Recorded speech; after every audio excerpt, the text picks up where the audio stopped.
Operation Sindoor நடவடிக்கையின் போது பாகிஸ்தானுக்கு ஆதரவாக பேசி வந்த நாடுகளில் ஒன்று அஜர்பைஜான். பயங்கரவாதத்தை ஆதரிக்கும் பாகிஸ்தானுக்கு ஆதரவாக பேசி வரும் அஜர்பைஜான் இந்தியா மீது தற்போது அபாண்டமான குற்றச்சாட்டு ஒன்றை முன்வைத்திருக்கிறது. அதாவது, ஷாங்காய் ஒத்துழைப்பு அமைப்பில் முழுநேர உறுப்பினராக சேரும் தங்கள் நாட்டின் முயற்சியை இந்தியா தடுத்துவிட்டதாக கூறியிருக்கிறது.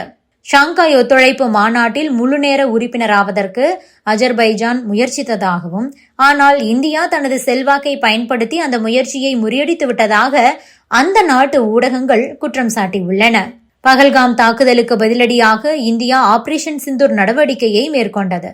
இந்த ஆபரேஷன் சிந்தூர் நடவடிக்கையின் போது பாகிஸ்தானுக்கு அஜர்பைஜான் ஆதரவு கொடுத்ததால் இந்தியா தற்போது பழிவாங்க முயற்சிப்பதாக குற்றம் சாட்டப்பட்டிருக்கிறது.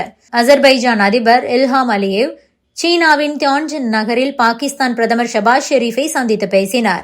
இந்த சந்திப்பின் போது இந்தியாவுக்கு எதிரான ராணுவ நடவடிக்கைகளில் வெற்றி பெற்று விட்டீர்கள் என்று கூறி பாகிஸ்தான் பிரதமர் ஷபாஸ் ஷெரீஃபை பாராட்டியதாக கூறப்படுகிறது.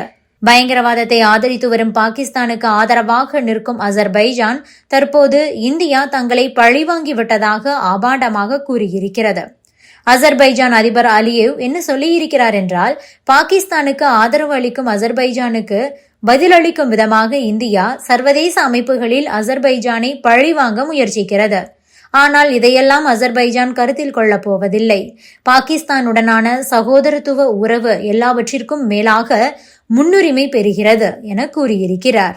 இதை அஜர்பைஜான் ஊடகங்கள் எப்படி சொல்லியிருக்கிறது என்றால், ஷாங்காய் ஒத்துழைப்பு மாநாட்டில் முழுநேர உறுப்பு நாடாக சேரவிடாமல் தடுத்ததன் மூலமாக பன்னாட்டு ராஜதந்திர கொள்கைகளை இந்தியா மீறிவிட்டதாக குற்றம் சாட்டிக் கொண்டிருக்கிறது.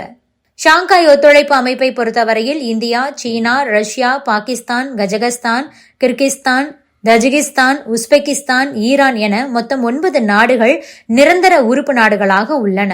பகல்காம் தாக்குதலுக்கு பதிலடியாக இந்தியா பாகிஸ்தானில் உள்ள பயங்கரவாத முகாம்கள் மீது வான்வழி தாக்குதல் நடத்தியது.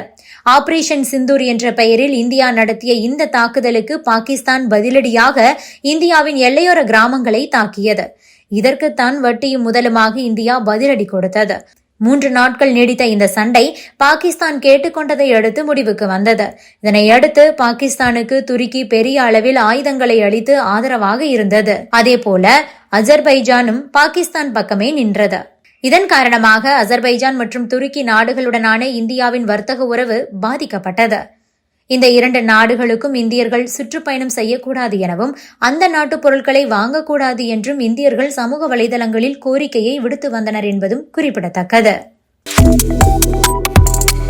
Subscribe to One India and never miss an update.